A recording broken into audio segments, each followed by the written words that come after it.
The views expressed on this Turnbuckle Tabloid live stream or Turnbuckle Tabloid podcast episode do not reflect the views, thoughts, or opinions of the Rageworks brand, including the Rageworks podcast network, Rageworks content partners, advertisers, and affiliates. Viewer and listener discretion is advised. It's your boy Jada Red Santee, your host of Turnbuckle Tabloid, here to say thank you to you, the listener, for being a part of the 7 years of wrestling, babble, and all things ridiculous here at Turnbuckle Tabloid. The podcast has been here doing it big for so many years, and we appreciate every person who's subscribed and listened to the podcast each and every year. But I got something else for you guys. Yeah, we've been doing it up different this time of year. Starting to expand our wings a little bit more. We're hitting up the YouTubes, hitting up the Twitch, hitting up the TikToks. Yeah, boy, hitting up the IGs as well. We're doing live streams there, and I want you guys to be a part of it as well. It's going to be exclusive content there. So what you don't get on the podcast, you'll get on the live streams. So it'll be great if you guys like, subscribe, begin following all those social media websites for Turnbuckle Tabloid, and believe me, you will not miss a thing. Catch us there.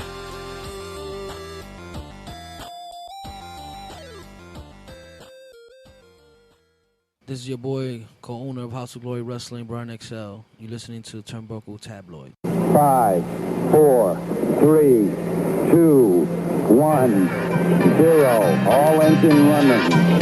Liftoff.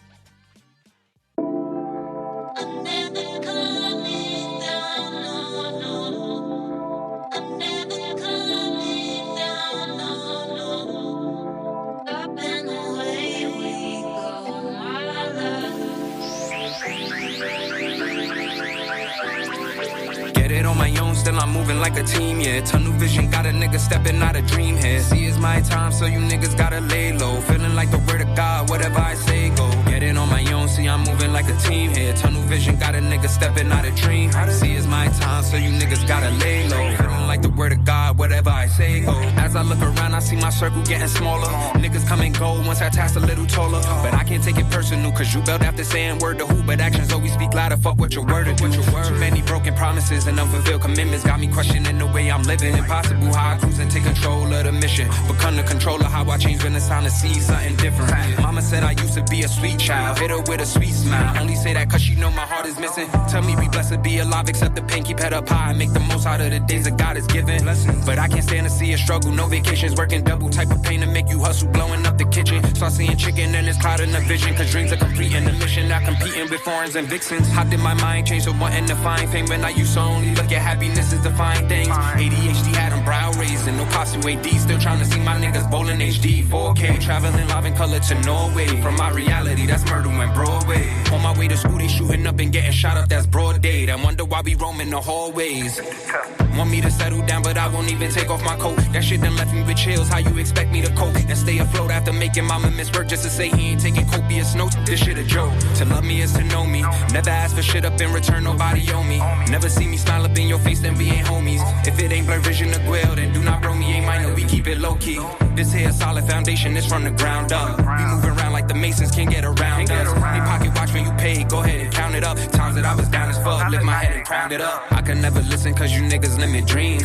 Trying to rap and go to school is way too many things. Take it with a grain of salt cause things ain't what it seems. Be feeling alone, look in the mirror, say what a hell of a team, yeah. Yeah, what a team, yeah. Know what I mean, yeah. Gotta lay low.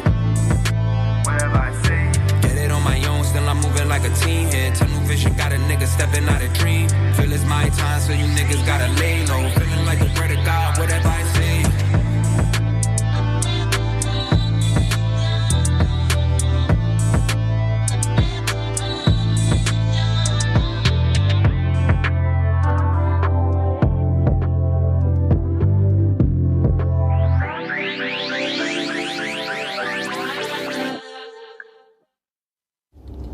Girls, let's go. We gotta go to dance.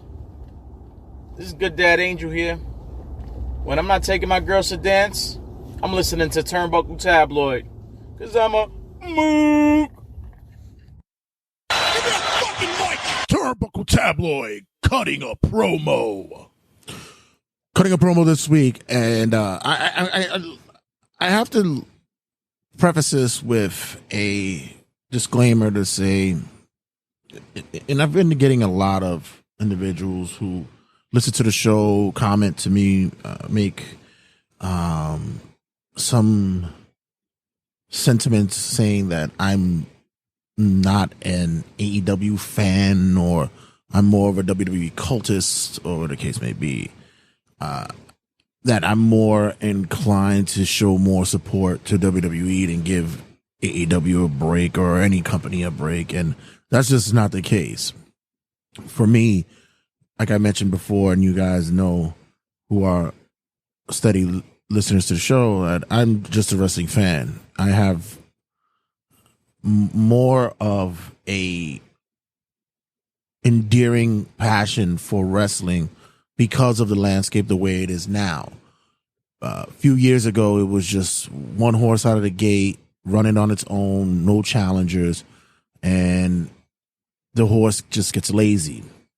Hell, I did a whole segment about AEW being the new girl on the block and telling the old girlfriend that she gotta go. And it's been a steady flow of the constant landscape of wrestling changing, wrestlers getting opportunities to work more places, having the ability to show their talents, showcase their talents, and up-and-coming stars having not only one promotion to focus on, where there's a multitude now that's available for their beck and call. This day and age has now become more of a new renaissance of wrestling. But I say this to divulge into what I've been looking at in the past few months with AEW, and it's I don't want to say decline, but they're very obscure way of booking these days, the way that they're placing their talent supposedly front and center, but is it really front and center? How even the legends of the game, those who have been in the business for so long, those who have a mind for the business, those who are part of the creativity of formulating matches, formulating storylines, being able to work angles, cut promos and stuff, even they who are not necessarily in the game anymore, who have skin in the game anymore, even they are having their critiques and their opinions shared on their platforms, on their outlets. And it's funny to say, because you know, you want this company to do well. You want everything with this company to do well. We got a hell of a talented roster there. From legends of the past to indie starlets to megastars on the rise that could be there. And you have the opportunity to make your promotion just don't even consider it a competition to the WWE. Just consider it a promotion that can draw eyes to the product and have, you know, a little bit more of a levity and fun when it comes to the entertainment factor. In the past few months, they've been generally giving more of a straight focus on one audience, and that's their core audience. And I think even they are wearing thin. As I mentioned earlier, I did a segment a few years ago where I compared the promotions as girlfriends, And the metaphor was basically saying there's a new girl on the block, and my old girlfriend, she's got lazy, didn't want to get pretty anymore, didn't want to put makeup on, and blah, blah, blah. So, AEW was the new girl on the block, and WWE was the ex I was slowly but surely moving away from. And even at the end of that segment, I said, maybe one day she'll come back, and maybe she'll realize that, that she could be as good as she used to be, and even better. And sure enough, that's happened. It has.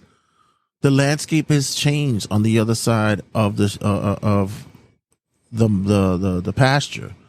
The landscape has changed on somebody else's lawn. Is it much better than before? Yes. Is there holes? Is there wrongs? Of course. I'm still having issues with what's going on with the whole naming of teams is kind of awkward. How some talents over there are just treading water, and some that really need to be revamped, and they're just holding them at a base. Also over there, they still consistently have an issue where they need to start signing. They sign people that they don't really need to sign.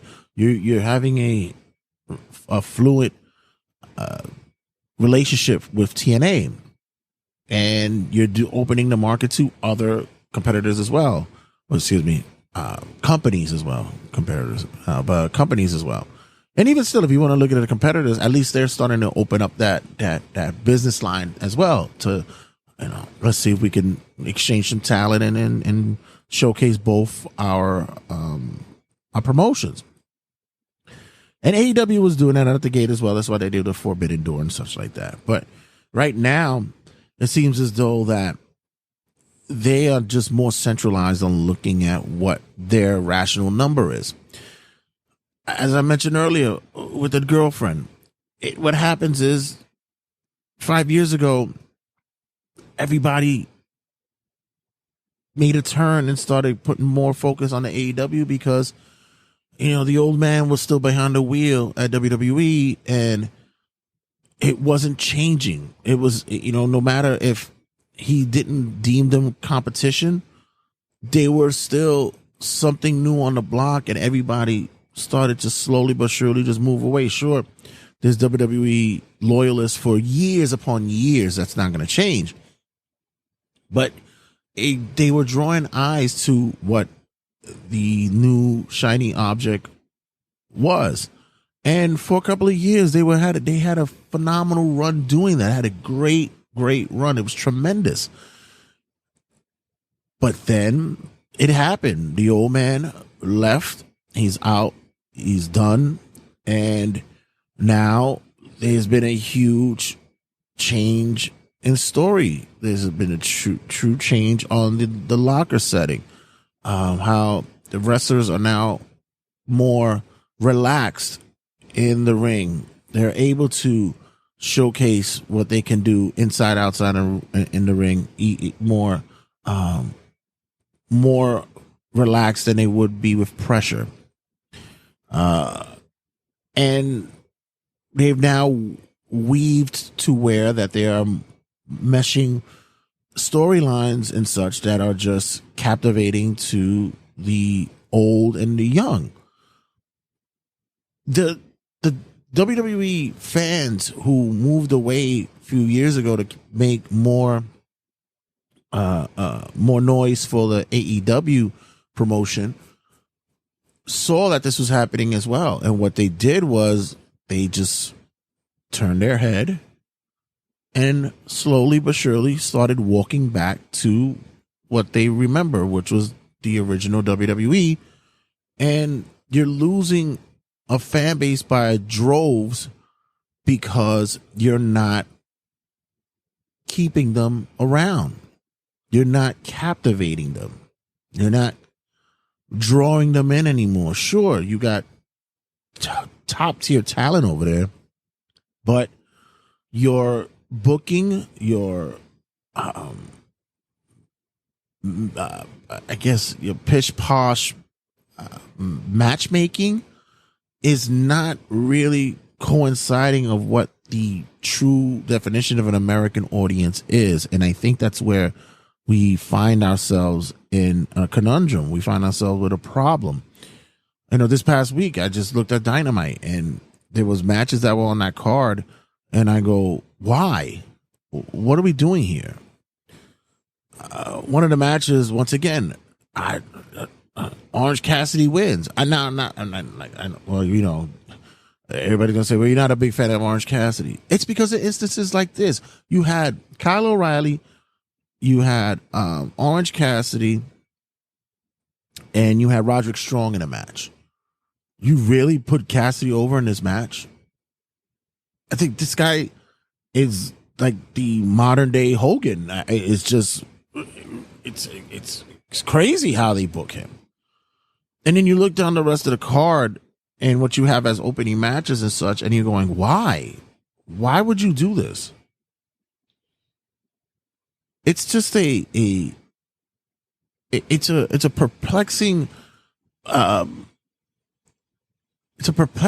idea of fandom within not only of the outer reaches of the beyond the barricade, it's from within the fandom of the owner himself. He's lost control of what's truly the reasoning on why you put together a wrestling promotion, why you put together a company. And you're really, really hands-on with that creation. And many fans would sit and say, well, if you were an owner, you would do the same. No, I really wouldn't.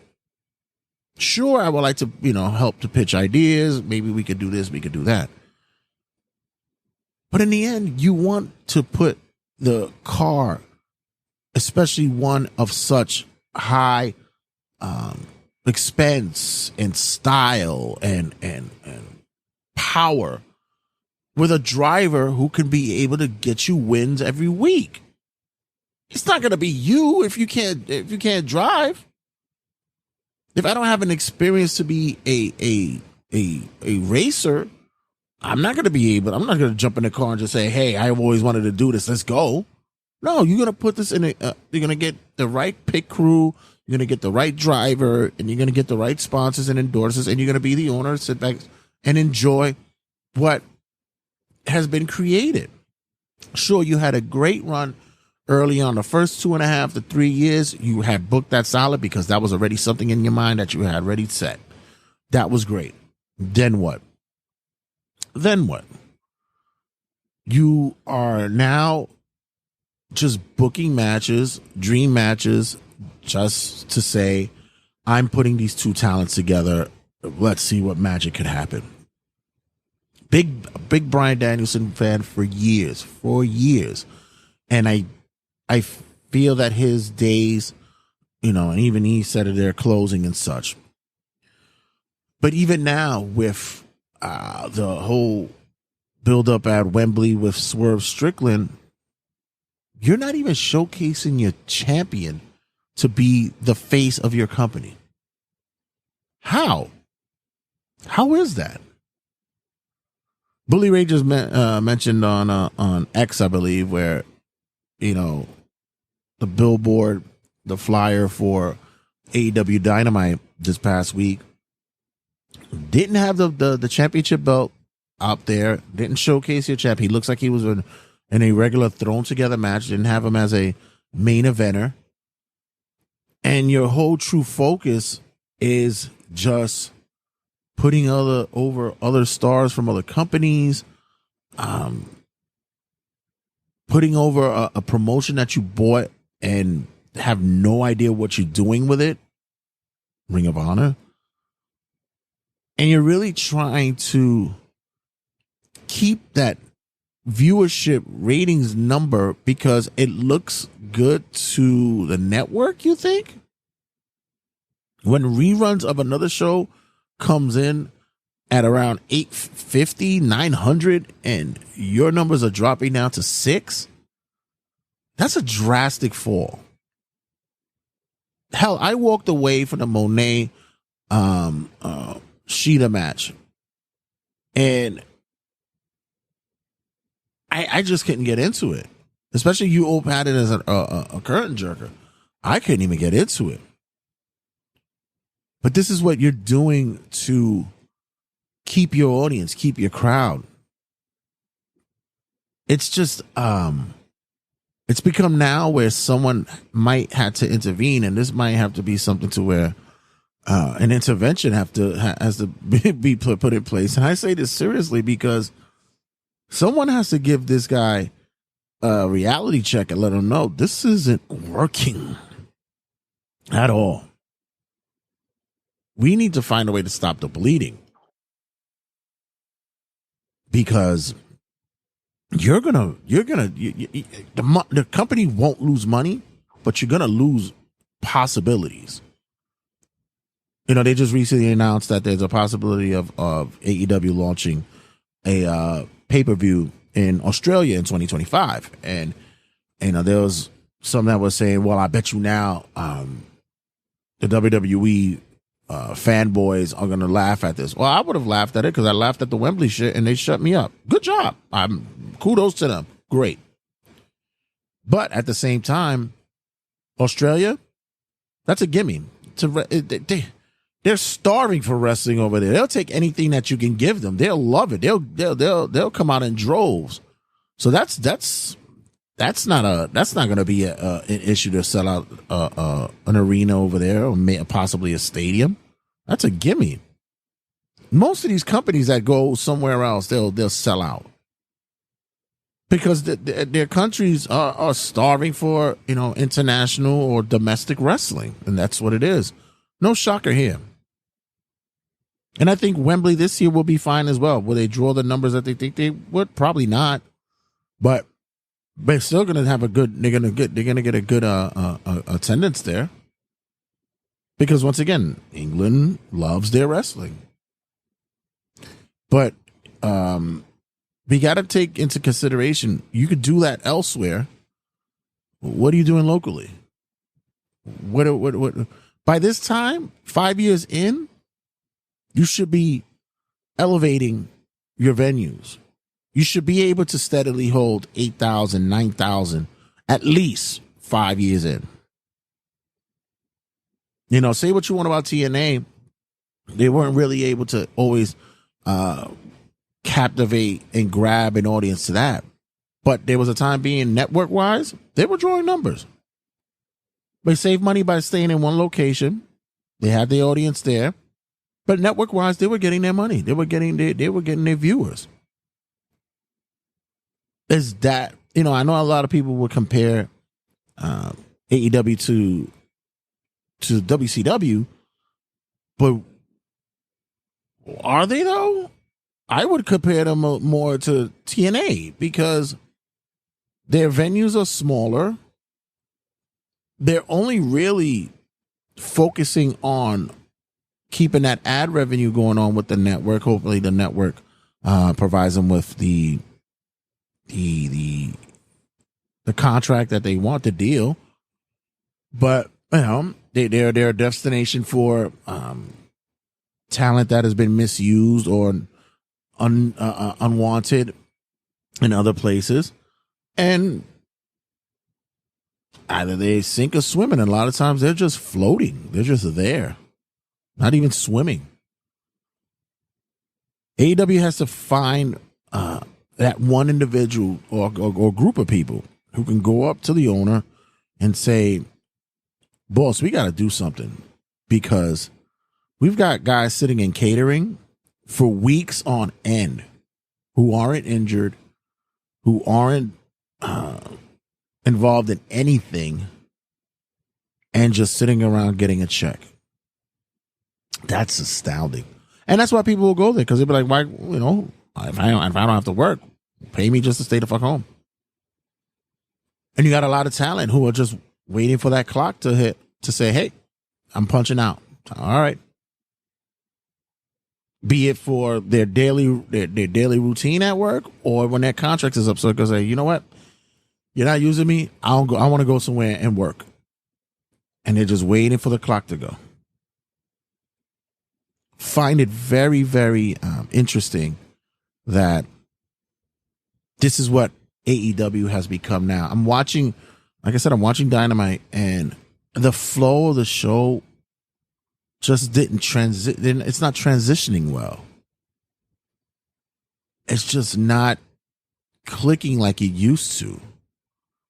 You know, you had this this constant match after match after match feel, and that used to be the fun part of it. Now, just the intertwining of bodies that shouldn't be on main TV being thrown into matches for what? Because they're a friend of the owner?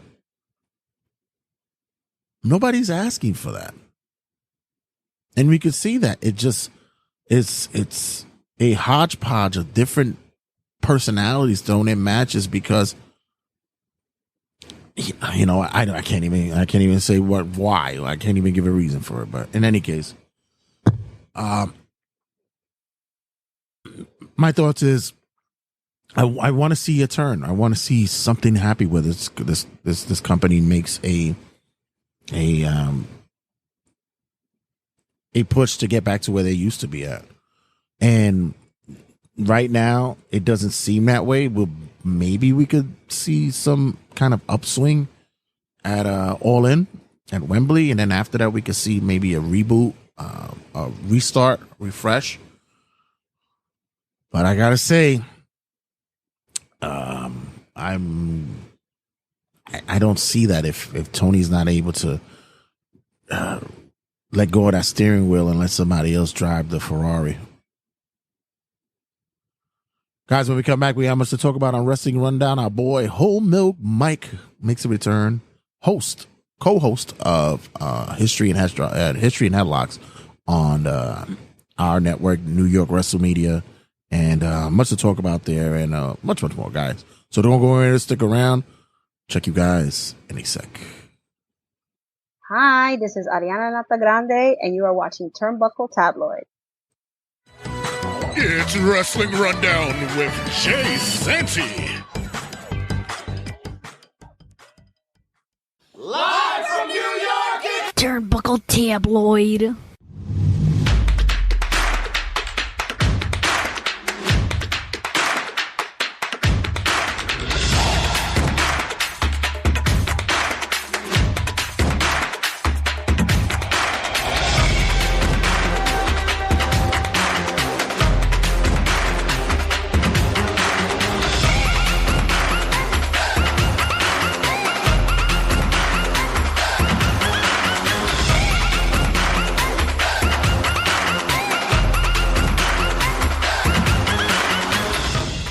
You know, nobody ever told me that running a network was going to be a pain in the ass. I thought you were going for the Friends joke. I was about to start. No, like no one ever told me that. Yeah, having to do so much with a network was going to be work. I thought it was just going to be fun. I thought it was like, hey guys, look what we're doing over here. No, it's actually work. One weekend. One weekend. But nah, to be honest with you, it's actually been a really it's been good, man. Shout out to everybody who's been subscribing so far. You guys have been doing great and showing us love. Shout out to Mike and Ariana who debuted their first show of History and Headlock this past week. Congratulations to you. Did you have a splendid time putting that together?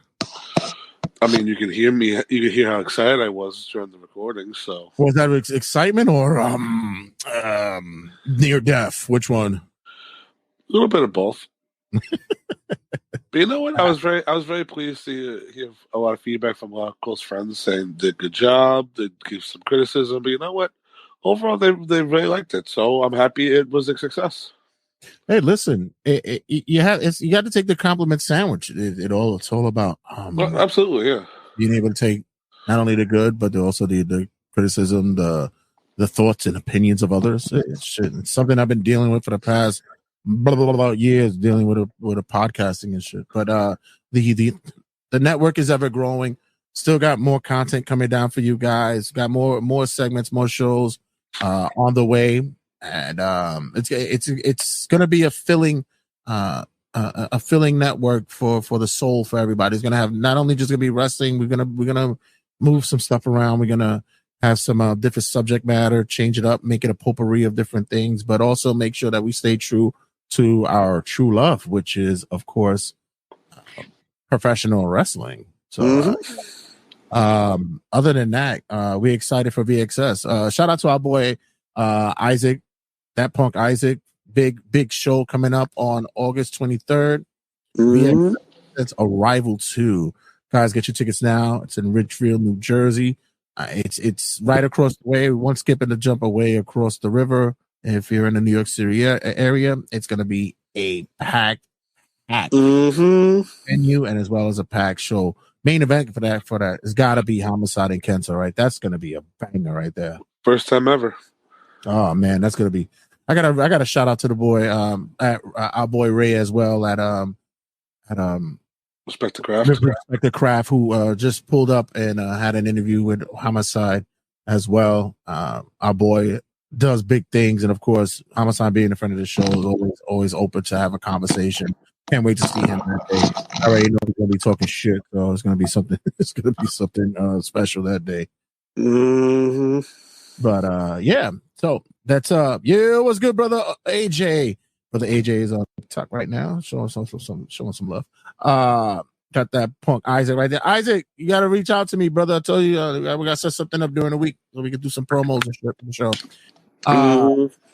Other than that, as always, I am the Norm McDonald of this segment, and this is your wrestling rundowns weekend update. A lot of wrestling news on your end, so that I know we don't cross cover, and nothing on you. You got something there? Not really. I'm going for the ride, buddy. Okay, all right. So right off the back, number one, Lucha Bros to WWE. News confirming that there's a possibility, or it's already set in stone, that once their contract is up with AEW, the Lucha Bros are heading to WWE. There's also some trademarks filing saying that Ray Phoenix has put in for a new name, and Penta Seto is he's putting together some copyright trademarking as well. Your thoughts on what's the possibility here? It's always funny when these things come out, when people immediately go, "Oh, fuck the dirt sheets." They don't know whatever they're talking about. Meanwhile, like, people are not making this shit up. I mean, there's certain things that get made up, but this one, I mean, not for the last couple of months, they really have not done anything on television. So it looks like they want to do something on a better outlet, or at least on a better platform, a bigger platform. It's just that probably, I think for WWE, because what I was reading was that they want main roster spots, but more than likely that's probably not what they're going to get. They're probably going to get the NXT treatment, even though we know how talented they are. But it wouldn't hurt to go down to NXT just for a year. I mean, it's not all that bad. But because I know there's a lot of names from AEW that are being speculated for NXT, WWE right now. But as far as Lucha Bros go, I mean, I would really like to see it, honestly. I to be honest with you, I would not be surprised if they got the big main roster push. They're talented. They already have history in the business. They pretty much are set when it comes to work rate and such. But also at the same time, the only hindrance that I have is the English. No, English will be fine. You could throw them with, a valet or manager and such. But it's Ray. Ray has, he has chronic injury issues, and hopefully that he'll be able to he'll be able to struggle through and get there. Maybe with a change of style, the way the WWE's work rate is, maybe he can get through that. Good to see that Mike is feeling better. Shout out to our boy. Thank you. Frankie. Think they're doing some cruiserweight division again? I mean, it's hard to say, honestly, because WWE just announced the Speed Women's Tournament, and I showed Ari. She goes, and there's still no mid-card belts on the main roster, but they get that first. I said the same thing. I said if there's 2 belts that need to come back, I said there should be a TV title and it should be a cruiserweight title. That's I think that's a great launching pad for. Right, but the women's speed belt, the thing on X. I mean, do you really watch? Well, do you really watch the X thing? No, I'm not on X. I'm not on there. So. Well, they always kick us off, so fuck them. I only watch the Twitter and the X for porn, and that's it pretty much. I get my 10-second clips, and that's it. Back on the Lucha Bros. As far as them going to WWE, let's be real here. They need tag teams for WWE, honestly. And as far as individually, they're great, but as a team, they'd be much better. Cruiserweights, that's a given for both of them, honestly. And it's just hard to think. Like there's so many people that right now are classified or can be classified as cruiserweights, but they're in main event scenes. So I don't think Triple H wants to do that, or TKO has any desire to change that up right away. But we have to wait and see, honestly.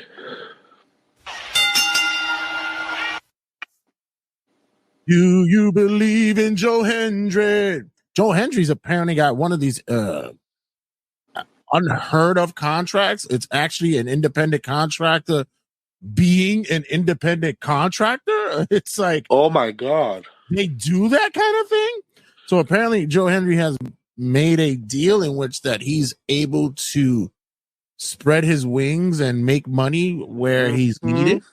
Joe Hendry explained that he has an open door policy where not only will he be able to still partake in what's going on at NXT, but also keep his commitments with TNA as well as indie shows. So your thoughts on this?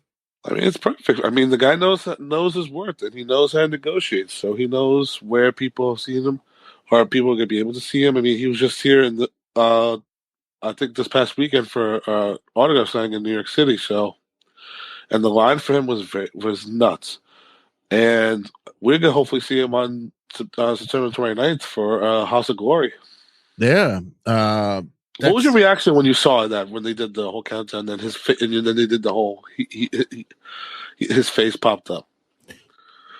I popped for it because didn't think that, and not to take anything away from Brian and the guys over there, but this is why I'm always asking, and I was like, are you guys in touch of what's going on with the current landscape of wrestling? Because I know they always like to keep to themselves, and he's mentioned that, you know, that the students and people share stuff. So I didn't really think that they were that much in tune with what was going on with the landscape this day, but apparently he is. He's I was like, okay, you guys made a good reach, made a good look. So yeah, man. Shout out to B and Red and those guys over there in House of Glory. These guys made a good grab right there. It was an awesome pickup. Yeah.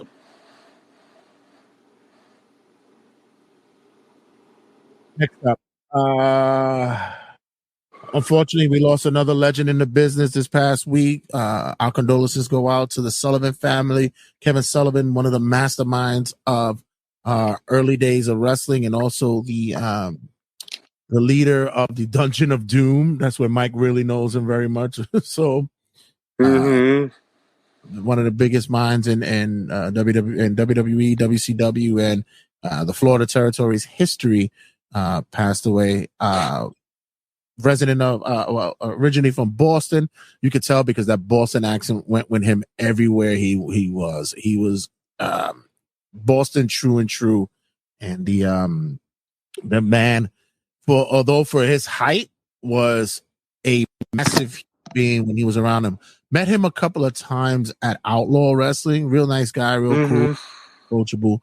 And like I said, that Boston accent, it was very distinctive through the years, very influential with his not only his vision of what wrestling is and booking wise, but also was very creative in what the look and aesthetic of what gimmicks and what characterizations of wrestlers should look like. He was He was in the early subset of the whole dark, gothic-looking wrestler sets, but also making it not only venomous and villainous, but cool to look at. And Kevin Sullivan, also known as the Pencil, in many cases by many, will be sadly missed. And like we say here in Turnbuckle Tabloid, our condolences goes out to he and his family.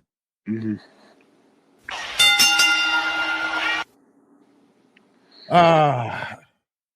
Seth Rollins injury? Guy's been working hurt, huh?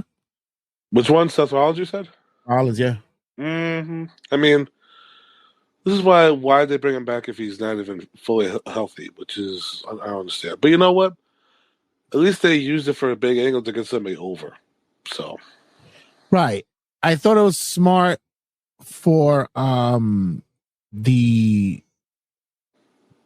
creative to take Rollins out for a little bit. You know, this guy's has been sitting there for a while, and then rather than him just disappear and just walk away due to nagging injuries, what better way than just have him tsunami out of the building?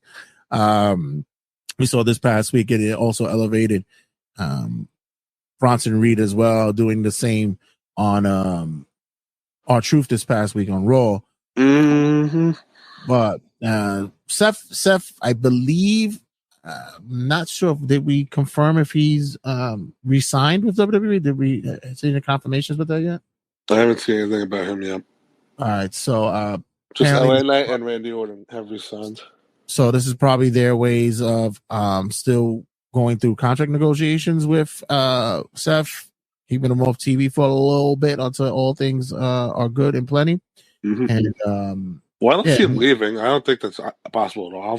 I think him and Becky, especially Becky, are going to resign. Becky's probably going to come back by Mania time or Royal Rumble. But Rollins, I mean, it makes sense. And you know what? If they use this to build up, like you said, for Bronson Reed, who they definitely see a lot of upside for him. I thought it came back too soon. The send off was awesome, though. Yeah. I'm on the same bank, the same idea that I don't see them going anywhere. They're like the WWE lifers, so I don't see anything with that being an issue. But in this day and age, you just don't know. You don't know anymore, man. Anything can happen.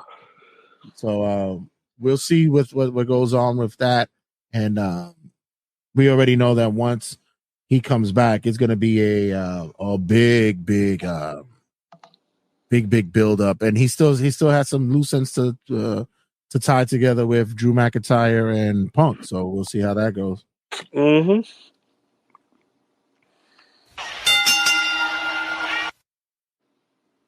We just mentioned it earlier, the WWE Speed title, but this time, ladies, it's your turn. Mm-hmm.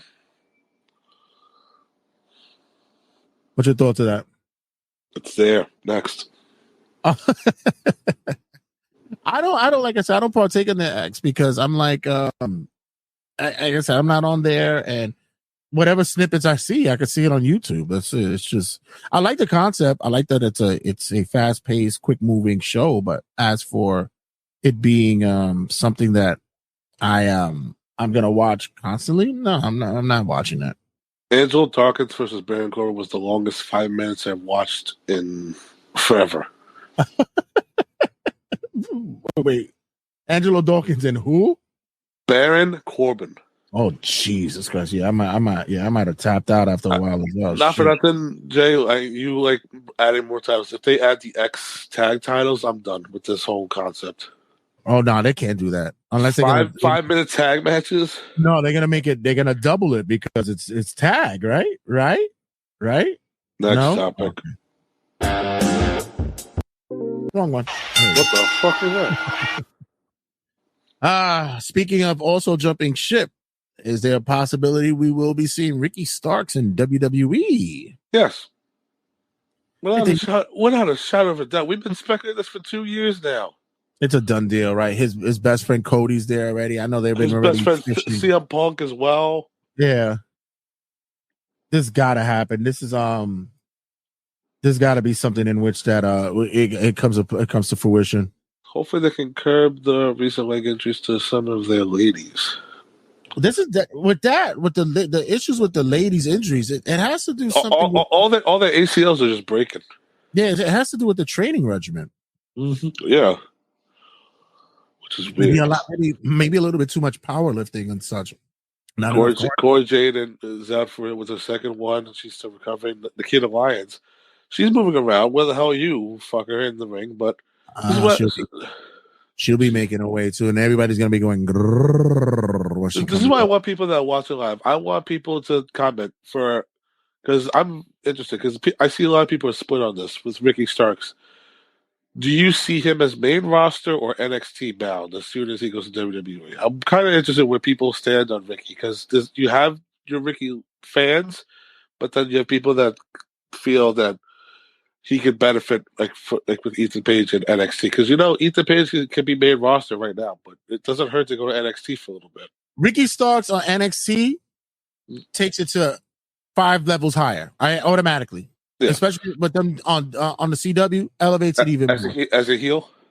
No, I wouldn't mind him coming in as a baby face. But the only issue that I have with that is that NXT looks like they have like a pretty much cluster when it comes to faces right now. So I think in the men's division, I think there needs to be a little bit more of a shaving of that. But as for the talent himself, oh please. And we know we're gonna get him week to week. Fuck yeah, definitely. And more than likely he's gonna keep his name too. By the way, this is funny. Reminds me of the Yankees and Mets trainers. With all the injuries. He ain't lying. He's not lying. Us Mets fans cry every fucking year when there's an injury. Exactly. But no, it definitely elevates the level of talent that occurs over there, and it will bring more eyes to that new debuting NXT on the CW. What do you think of them going on the road to start off for a little bit? Have they made news of that? They announced they're going to do Chicago 1 week, and CM Punk will be there, and the next week it will be in St. Louis for Randy Orton. Smart move. I don't. And then they're going to go back to the Performance Center, which I think if they're going to do CW, we're going to see a lot more shows on the road. But I don't know if that means we're also going to get more main roster people on NXT, because not for nothing, main roster, if you're on main roster, you're main roster. Just stay on the road, do the live shows. But now with the TNA people coming in as well, it's like there seems to be less spots. But also the NXT people are going they wrestled in nowhere. I think Tavian Heights actually got a few wins over there in their G1 tournament. So, I mean, NXT is looking good right now. But I think the women and the main event scene need some work. I've kind of been like having this feeling that NXT has been having a nice flow when it comes to its show. It doesn't look too clunky. It seems a little bit more easy at pace. You get a promo here and there, it's not been dragging so much. I think right now it's been okay for the roster to be to be on display on NXT. I think they're doing a good job over there. So I especially with the TNA talents coming in and out. So I don't see a problem with it right now.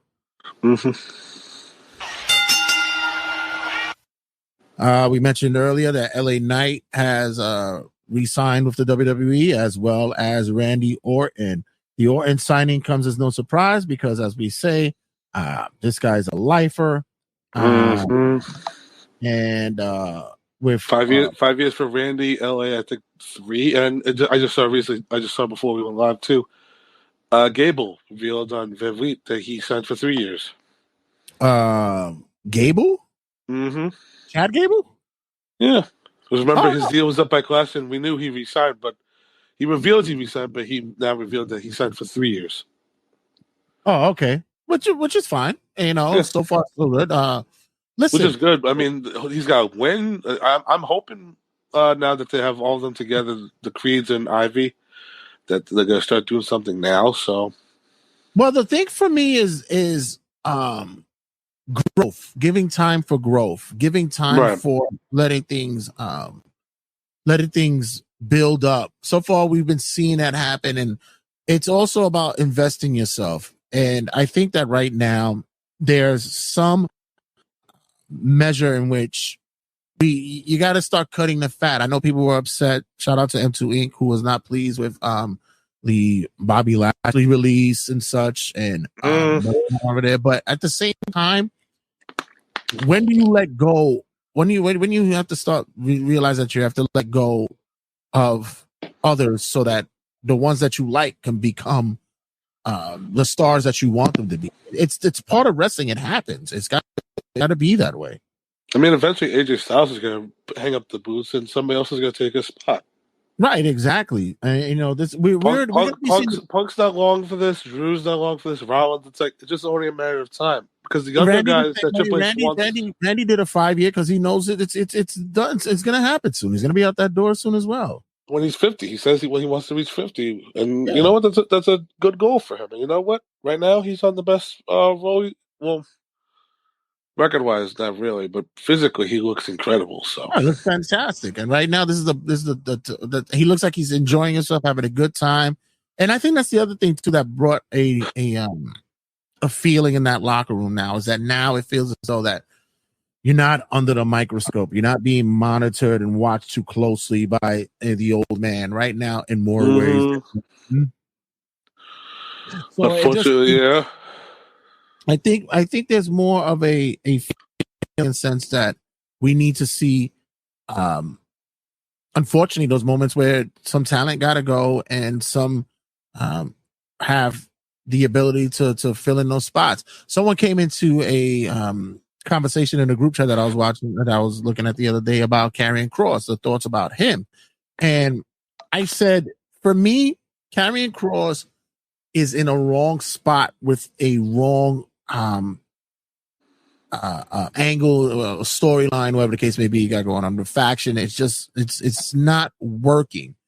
Mm-hmm. But I could easily switch Damian Priest and Karrion Kross early on. That could have been the Karrion Kross spot early on.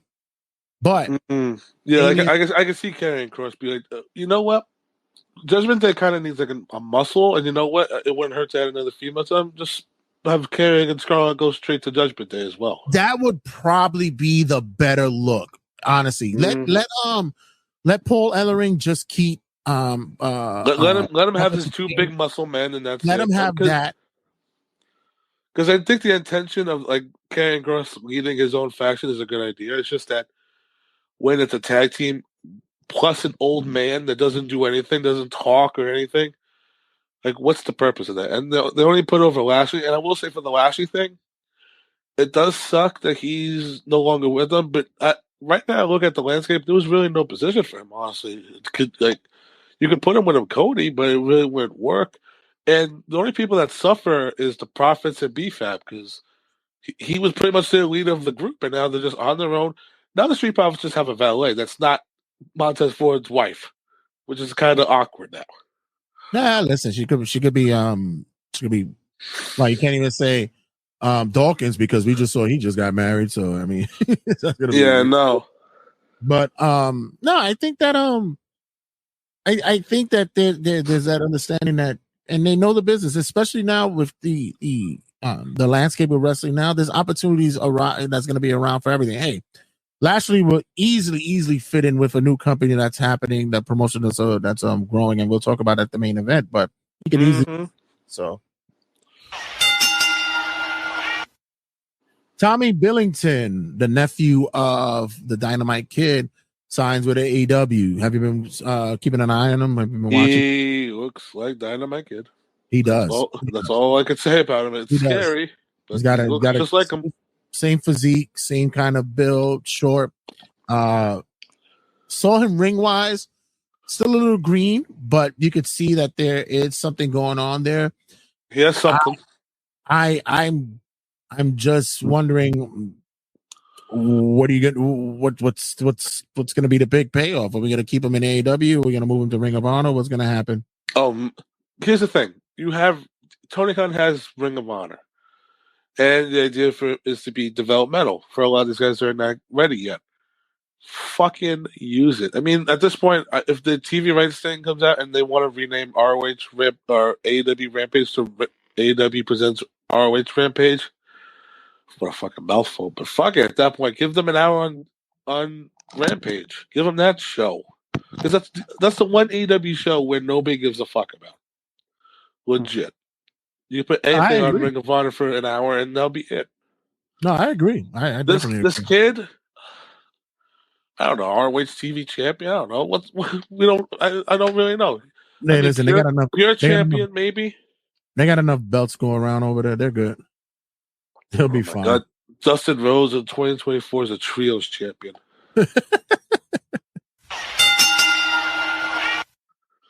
Speaking of names, the Pure Fusion Collective.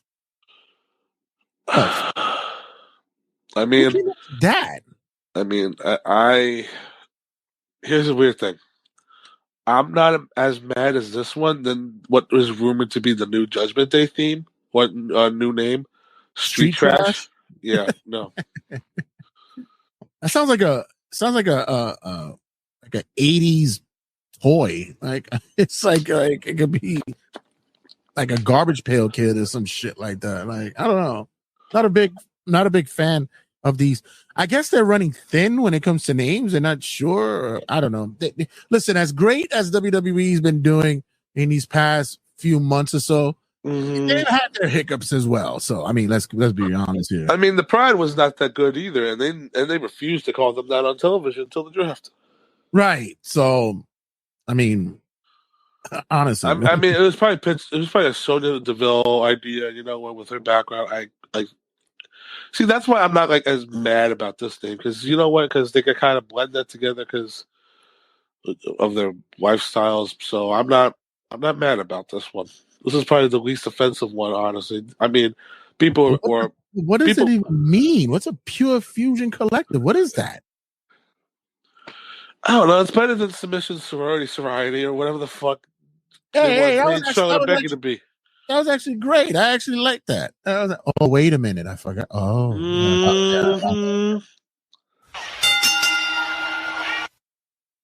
Mark Henry makes a return to WWE. Wow. And we talking about signings. They signed his son. Yeah, I spoke about that last week on the show.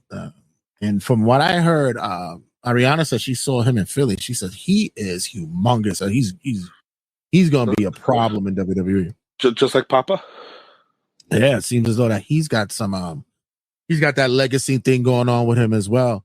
But Mark Henry making his return. It seems as though he's under the same guise as William Regal, wanted to be close by to his son while he's on his way up. We kind of knew that was happening after his relationship with AEW. He's being very polite about it. Yeah, he's been very quiet about it. But I kind of get the sense that he was unhappy there, and it kind of soured up. Especially they didn't use him. Right. Except for, and this is what we're going to get for the main event. And it's like, that's what we brought him in for. And you kind of got a lot of the people that when you listen to him busted open, you could tell that the tide was turning with him. Mm-hmm. Yeah, you definitely felt he definitely was. Oh, Tony is great too. Oh, he never answers my phone calls anymore. He doesn't answer my texts anymore. Exactly. But you know, that's all fun. But you know what? Not for nothing. Mark Henry has an eye for talent. I mean, Samantha Irvine, Bianca Belair, Jade Cargill. Right. I mean, he scouts a lot of these people where I think WWE can definitely utilize him to that. And not for nothing, he's still doing indie dates. He does Booker T's Reality of Wrestling. I think he popped up in MLW as like part of the Bomaye shit, whatever the hell that was. Like he's like an ancestor over there. So I mean, Mark Henry is free to do whatever the fuck he wants. But WWE, keep using him to bring in talent because you know what? He sees something in people that probably a lot of people missing a lot of others. I was definitely waiting for Mike and his racist rant to go on. I was waiting for that to go down the line. Respect the Craft Podcast, baby. Yeah, baby. Shout out. Check out that boy. Boy Ray at Respect the Craft. Make sure y'all do y'all thing and check him out because he's doing big things over there. Big things over there. Yeah, man. That was I believe with him coming back, they're gonna find a spot for him. They're gonna give him something that he can do, and I think that it's a good welcome. Welcome back home. Welcome back home, Mark. Mm-hmm.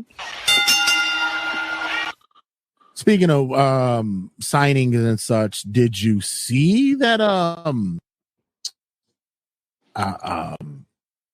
formerly known as Reggie, Sidney Akeem has popped up at Ring of Honor? Cool for him. I'm at the point with Ring of Honor where it's like I want graphics made. You need a graphics department to tell me who's on these fucking rosters.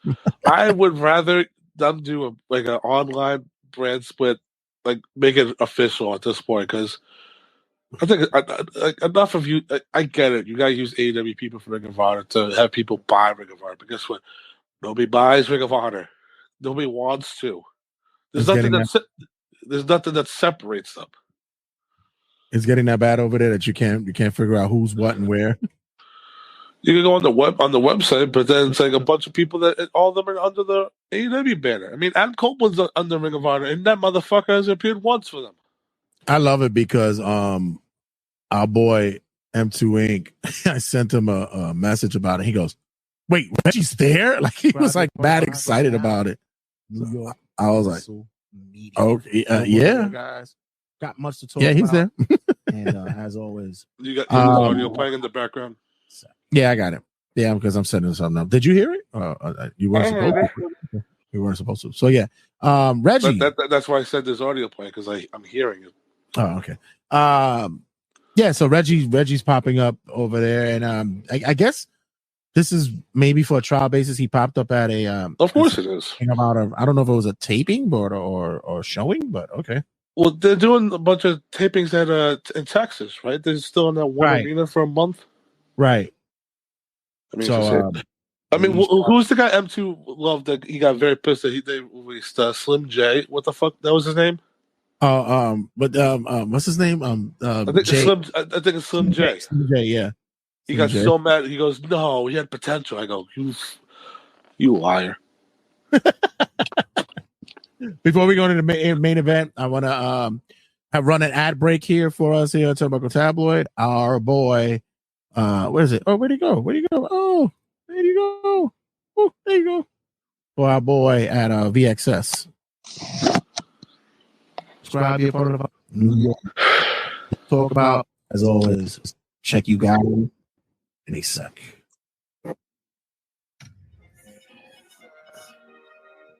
Yeah. You want to talk about this old school bullshit about the rules? What's this rule you might remember? Motherfucking fucking one who calls the shot.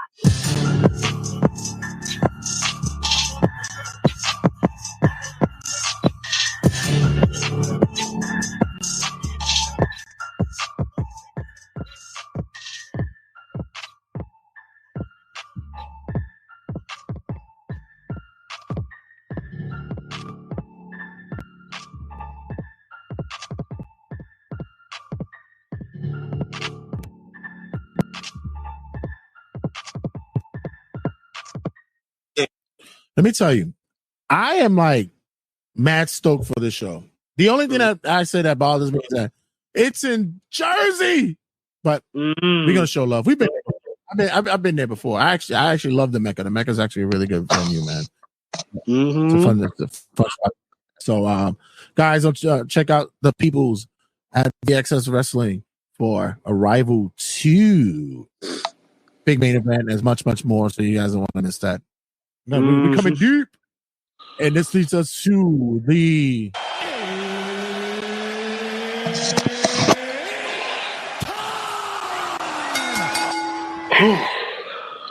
leading us to the main event. Scott D'Amore, formerly of TNA, who unfortunately got a rude exit from said company. The man who was basically the backbone, who was keeping that fucking company alive for years. He starting a new company up in Canada, wrestling, taking from the old lineage. I thought that WWE had owned that name. Nope. But I think apparently they lost the copyright to it or something, like a trademark to it. But in any case, and apparently they don't have the library, so they could use old footage for when they start up. Right. So apparently they the More partnerships and such is beginning to put together a promotion ground up. Of course, they're going to start with smaller venues, smaller shows. They already have lined up for them on the card. I believe they mentioned Giselle Shaw.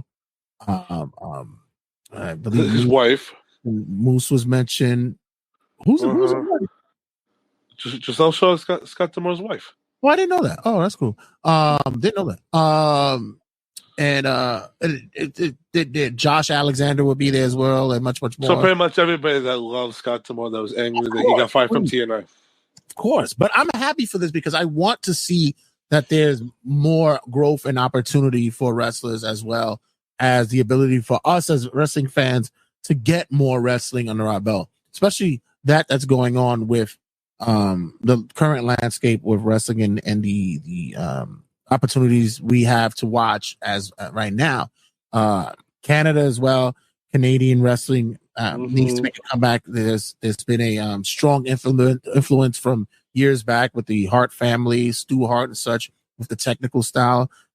We saw with AEW a couple of years ago that when they didn't burn out the fucking territory, that there actually was some kind of fan base that was there. So it's not as though that the fans don't love it. I believe that Scott D'Amore can make something happen over there. Do you think that this can be easily a next contender for a up and coming rising promotion? I wouldn't say on the scale. Definitely not on the scale of WWE, because WWE is its own major thing. But as far as like a distant third behind like an AEW, and then after like a TNA, I mean, I have all the faith in the world in Scott D'Amore. I think he's a brilliant mind. I think that Tony Khan should have brought him in and let him run Ring of Honor and just gave him the keys to that. But you know what? If you give Scott D'Amore just the chance to run his own promotion his own way, and I think you're alluding it to earlier, but if he can bring in some talent that have been released, like guys like Lashley, Shelton Benjamin, MVP, guys like those, and then mix in with the guys like Moose and Giselle Shaw, I mean, it could be something special over there. Yeah, I think this is going to be another avenue for TNA to have a shared product. I think they kind of know that they dropped the ball with letting D'Amore go, especially after the individual that they put in his place was a bust, and they had to get rid of that person as well. So already they got rid of him? Yeah, he was already done. He was already out the door. So I think that we need growth. We need this to happen, and I think that with the way that now with wrestlers emerging in the next couple of years, we got a lot of indie students who are progressing and growing, trying to hit the landscape and trying to make their mark in the business and such. Opportunities need to be made and open for them. D'Amore is going to be one of those guys that loves to give opportunities to up and comers, but always sharp and very in tune with what's going on with. I was surprised that AEW didn't probably snatch him up, but at the same time, yeah, but I also think that he already had his mindset to say, hey, I got some backers. I think I could do my own thing over here. Oh, absolutely. Yeah. So I mean, if you fill out the roster with a lot of the release people, I mean, it's an impressive list of guys that could start up a small little thing. Zion Gwynn, Damon Kemp, Von Wagner, like those guys that were fucking nothing in one place, but could be something big in Canada, especially in Canada, because Canada is a very wrestling state or country, whatever you want to call it. But under Scott D'Amore, I mean, his creative could be something special for those guys.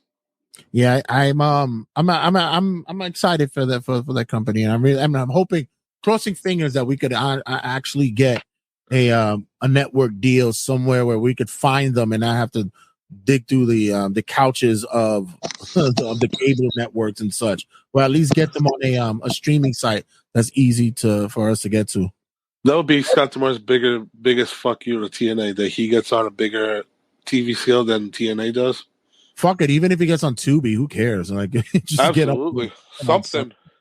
But that's gonna wrap us up here at Turnbuckle Tabloid. Make sure you check us out on all the social media outlets. Check us out on the group pages on Facebook as well as on Instagram at Turnbuckle Tab, as well as on we don't go there. We're barely on there anymore. But make sure you check us out on TikTok as well as on all the podcasting outlets where you can find us available on the Spotify's, iTunes, and everywhere connected with the podcasting landscape. Download, subscribe, be a part of the vibe here on Turnbuckle Tabloid, as well as on New York Wrestle Media, guys. Our new network is launched. So far, so good. Get the subscribers in. Let's get it going. Let's get it cranking. Shout out to our boy Mike, who finally he's been asking for the longest to let him do his own thing, and the network has given him the opportunity to do that. Him and Ariana have launched their first episode of History and Headlocks. Check them out on YouTube, and more to come with that network. Is about to do a recording with a couple of people this week. We're going to be debuting some stuff and more content coming you guys' way as well. Mike, any shout outs for you? If you want to follow me personally, it's at M_Santino530. And like Jay said, New York Wrestling Media YouTube, episode 1, History and Headlocks. We did History and Headlocks with me and Ariana. We covered the evolution of entrance music in a country, Mike. Thanks. I learned something new every fucking time on this stupid show. At least it wasn't Spanish. Yeah. At least you know what a toto is now. At least you got that in your belt. It's Dirty Sanchez, yeah. History and Headlocks, Evolution of Entrance Music, episode 2 will be coming out very soon, hopefully by next month, by the end of the month. But yeah, subscribe for more. And now that Jay told me it's not on audio, it's going to be on video platforms. So go there for all episodes and all New York Wrestling Media content. Yeah, we keeping this straight video. We want everybody to be more involved. New York Wrestle Media will be more interactive, more involved and such. So I want the viewers to be more interactive and have a bigger influence on what we do on the network as well. So, and who knows? I'm one of those that gives opportunities to people. You show work ethic, you show to be able to have commitment and be able to provide content and such that the masses would enjoy and we would enjoy. Hey, you could get opportunities with the network as is. So we shall see. So guys, don't go anywhere. Much to talk about. And as always, I gotta hit the outro because Mark never knows when the show is done. So check you guys in a sec. 2, 1, 0. All engine running. Liftoff.